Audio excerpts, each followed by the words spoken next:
The world of music was recently stunned by a revelation that touched millions of hearts. The name André Rieu instantly brings to mind the beauty of waltz, elegant concerts, and emotional violin music. But behind his world-famous smile and graceful performances lies a story that few people know.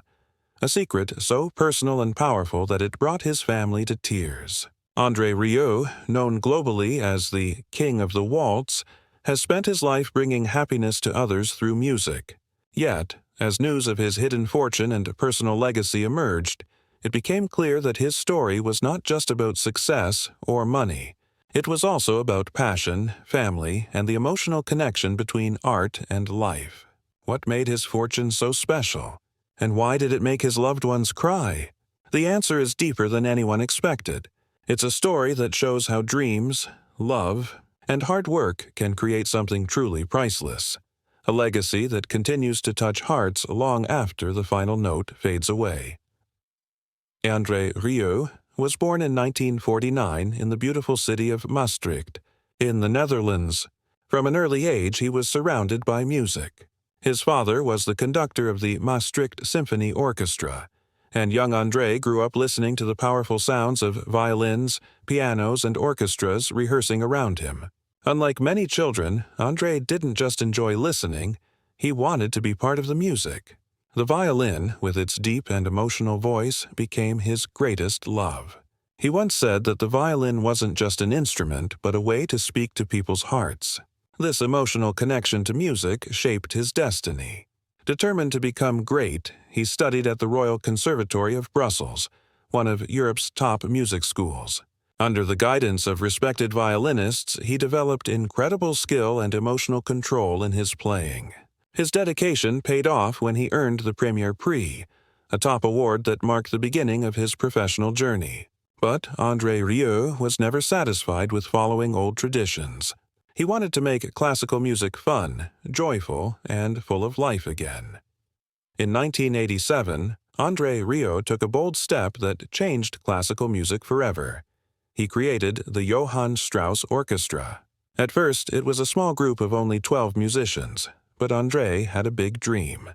He wanted to bring energy and happiness to classical concerts, making them feel more like festivals than formal events. His idea worked beautifully.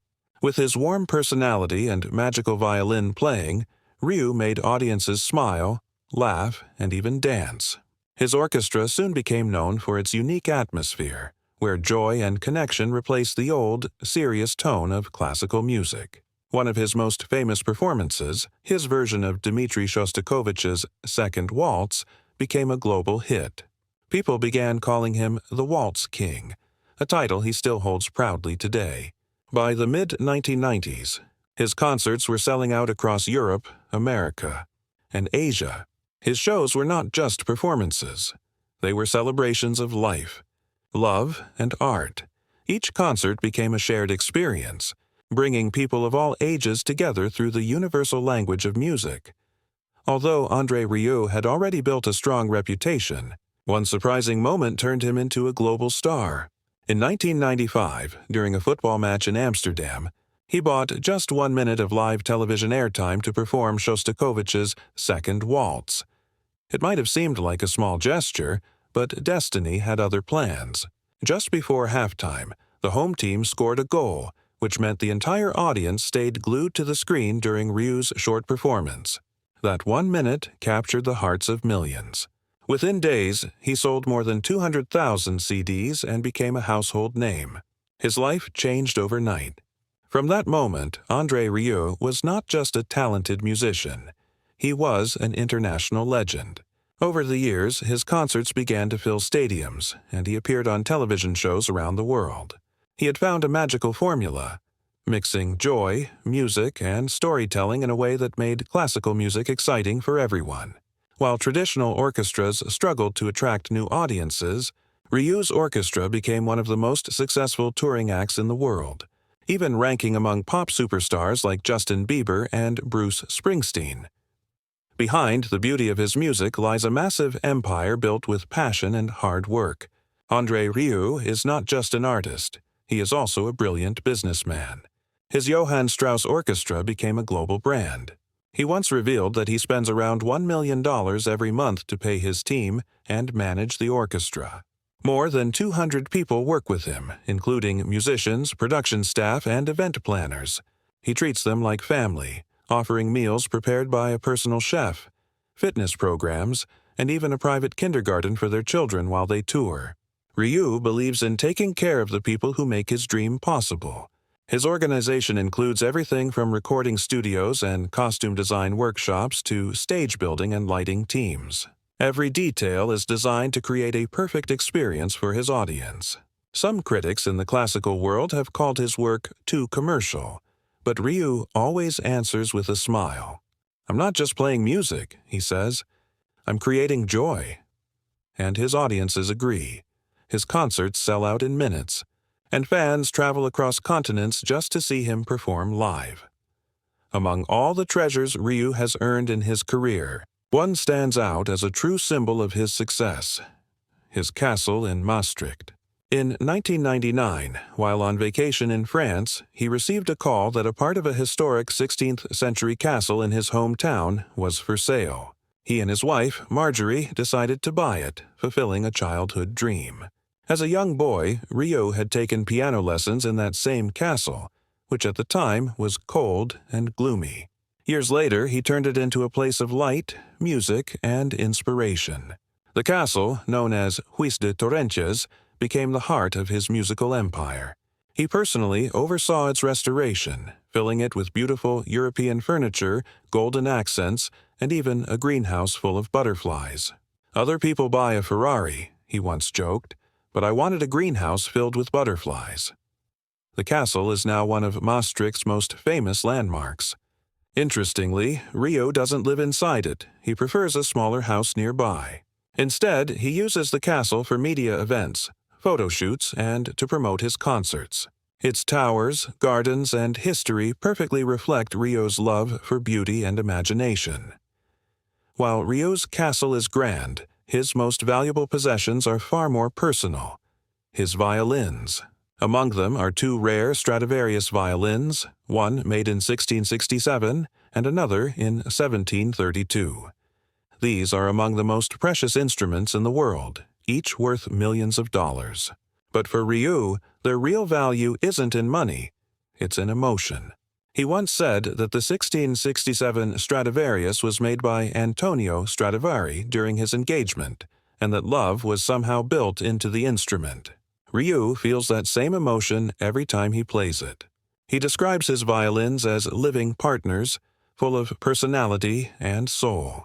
Because of their value, they travel first class with him and are always protected by security. During the COVID-19 pandemic, when concerts were canceled, Rieu said he was willing to sell one of his Stradivarius violins to support his orchestra. Thankfully, the world reopened before he had to make that sacrifice. His words, however, showed his loyalty and love for his music family. "My violin is insured," he once joked, "but my hands are not." That line perfectly captures his humor and humility. When people talk about André Rieu's fortune, they often mention his net worth, hundreds of millions of dollars earned from concerts, recordings, and global tours. But the true meaning of his wealth goes far beyond money. His fortune represents decades of creativity, courage, and passion. It's the story of a man who turned his childhood dream into a worldwide celebration of joy. For his family, the tears they shed are not only because of what he built, but also what he gave back. Rieu created a life that inspired millions, brought happiness to countless fans, and gave his loved ones a legacy of love and art. His castle, his violins, and his orchestra are not just symbols of success. They are reminders of a dream that came true through hard work and heart. In the end, André Rieu's real gift to the world isn't his money or fame, but the way he made people feel. Through every note, every smile, and every performance, he left behind something that will never fade: the music of joy, and the reminder that life, like a waltz, is meant to be danced with love. Even today, André Rieu continues to tour, record, and inspire. His concerts remain some of the most attended in the world, filled with laughter, dancing, and emotion. But beyond the spotlight, he remains humble and grateful. He often says that his greatest reward is seeing people smile. That simple philosophy is what makes his legacy so special. The fortune he leaves behind is not just in gold, castles, or violins. It's in the millions of hearts he has touched through his music. When his family speaks about him, their voices often fill with emotion, not because of what he owns, but because of what he gave the world. André Rieu's story is proof that true success is measured not by wealth, but by the joy you bring to others. His journey from a small boy in Maastricht to a global music legend shows that passion, faith. As André Rieu's orchestra continued to grow, so did his popularity. His dream of making classical music enjoyable for everyone began to take shape in ways even he could not have imagined. His concerts turned into large-scale celebrations, where thousands of people danced, laughed, and sometimes even cried with joy. André's orchestra was unlike any other. It was filled with life, color, and energy. Each performance was designed not just to entertain, but to connect emotionally with the audience. The lights, the gowns, the smiles of the musicians. Everything worked together to create an unforgettable experience. André had successfully turned classical music into something living, breathing, and joyful. His shows weren't limited to concert halls anymore. They became massive open-air events that filled stadiums and town squares around the world. From Vienna to Sydney, from New York to Tokyo, André's music crossed borders and united people from every background. Many who had never listened to classical music before became lifelong fans after attending his performances. For André, that was the greatest success of all, bringing happiness to people through music. The orchestra's tours were not without challenges. Organizing hundreds of performances every year meant endless travel, rehearsals, and logistical work. But André never complained. He treated his team like family and believed that music was worth every effort. Even when his health or finances were strained, he kept going with a smile. His motto was simple: "As long as there's music in my heart, I will play." This positive attitude inspired everyone around him, especially his musicians, who often described him as a leader who cared deeply for every member of his team.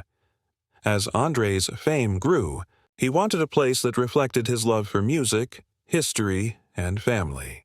That dream led him to the beautiful Château de Wyck, a 15th-century castle in his hometown of Maastricht. To André, it wasn't just a grand home, it was a symbol of everything he had worked for. But restoring and maintaining a castle was no small task. It required time, patience, and a lot of money. Still, André saw it as a project of love, a place where music could live forever. The castle became his creative sanctuary. Inside, every room told a story. From antique violins hanging on the walls to rooms filled with music notes and instruments. André would often walk through the grand halls and find inspiration for new performances. He said the castle's old walls whispered music to him. It was where he composed new arrangements, planned concerts, and reflected on his journey. His wife, Marjorie, and his children played a big part in helping him make it a home, not just a monument. However, behind the beauty of the castle, there were times of struggle.